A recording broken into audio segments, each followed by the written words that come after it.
আল্লাহ তাআলা অপচয়কারীকে শয়তানের ভাইয়ের সাথে তুলনা করেছেন। কার ভাই?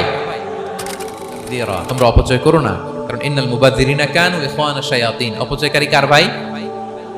ওয়া কানা শাইতানু লিরাব্বিহি কাফুরা। শয়তান তার প্রভুর ব্যাপারে অকৃতজ্ঞ। তাহলে আমরা জানলাম অপচয়কারী কার ভাই। আচ্ছা বলেন তো, বুঝে শুনে উত্তর দিন। যিনি শয়তানের ভাই উনি নিজেও একটা কি? বলে ফেলছেন আপনারাই, আমি আর কি বলবো। যারা আল্লাহ শয়তানের ভাই বানাইছে ও নিজেও একটা কি? তাহলে এটা যেন আমরা না করি। আমরা যেন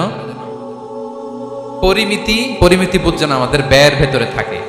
এই আয়াতগুলোতে আমরা দুইটা শব্দ পাই, একটা ইসরাফ আর একটা তাবযীর। ইন্নাল্লাহা লা ইউহিব্বুল মুসরিফিন, আর জায়গা ওয়ালা তুবাদির তাবযীরা। দুটোই হারাম পেনাঙ্গের ভাইরা। পার্থক্যটা কি? পার্থক্য হচ্ছে ইসরাফ মানে হচ্ছে বৈধ বা হালাল কোনো ক্ষেত্রে প্রয়োজনাতিরিক্ত ব্যয় করা। হালাল, কিন্তু আপনি অতিরিক্ত খরচ করছেন। বাসায় আম লাগবে 2 কেজি। কয় কেজি? 2 কেজি হলে সুন্দর খাওয়া যায়। নিয়ে আসছেন 10 কেজি। কয় কেজি?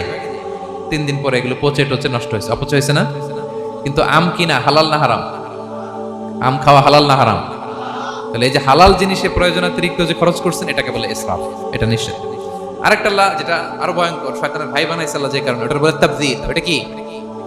তাবযীর হচ্ছে অবৈধ বা হারাম কোনো ক্ষেত্রে প্রয়োজনাতিরিক্ত ব্যয় করা। এমনি কাজটা হারাম। এমনি কাজটা কি বলেন তো? মদ খাওয়া কি? এখন ট্রাক ভর্তি করে মদ নিয়ে আসছেন। নাচানাচির অনুষ্ঠানে ফান্ডিং করা কি? অশ্লীলতা, নৃত্য প্রদর্শনের একটা প্রোগ্রাম হবে নারীদের, এটাতে ফান্ডিং করাটা কি? হারাম। এখানে আপনি হাত খুলে দান করছেন, এটার বলে তাবযীর। তাহলে ইসরাফও হারাম, তাবযীরও হারাম। দুইটার মধ্যে বেশি হারাম হচ্ছে তাবযীর। যে তাবযীরের কারণে আল্লাহ তাআলা তাকে শয়তানের ভাই বলেছেন। তাহলে অপচয়ের সাথে আমাদের কোনো সম্পর্ক। আমরা একটু গলা ফাটিয়ে অপচয়কে নো বলে দিব। আওয়াজ করে বলেন নো। আজকে থেকে আর কোনো অপচয় নাই। আজকে থেকে অপচয় নাই। বিশ্ব